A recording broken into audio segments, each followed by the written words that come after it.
10 years ago, I was really focused on becoming the best that I could at technical skills, being the best at analysis or negotiating or finding problems and finding solutions and kind of problem solving. And I think one thing that I would go back and tell myself, probably the most important thing, is that it's all about people.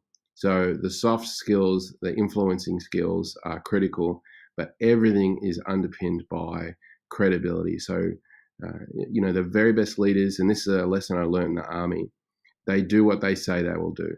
And, you don't have to be liked as long as you're trusted. And you gain trust and credibility through being dependable and, lifting your fair share and doing what you say you will do. And I guess the lesson that I learned years ago as a young officer training in the army, the very first time I took the platoon out for PT, so like physical training, I said, all right, guys, let's go for a run.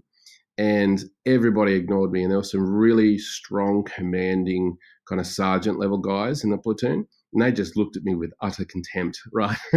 And so I was like, so I raised my voice a bit and said, guys, form up, get in line, let's run. One or two laughed, and another guy lit a cigarette. Everyone just stared at me. So I've gone, oh God. And I had this moment of absolute sheer terror that I've never had before. And I had no idea what to do. And I said, okay, suit yourselves then. And I thought, well, if they're not going to go for a run with me, I'm going to go for a run. So there was this huge hill behind the barracks, and I picked the biggest hill that I could find, which is that one. And I ran up at once, and I came down, and a couple of guys came around and looked at me. I ran up again and ran down. And the third time, a couple of the weak will guys joined me. By the end of it, I think I'd run it 15 or 20 times.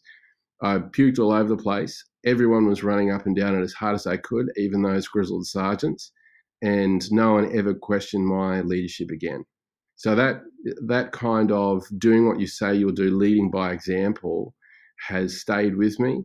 So regardless of the problem, the size of the company, the complexity, the people involved, if you have that approach and you lead by example and do what you say you'll do, people will listen to you, whether they're CEOs or the people on the front desk.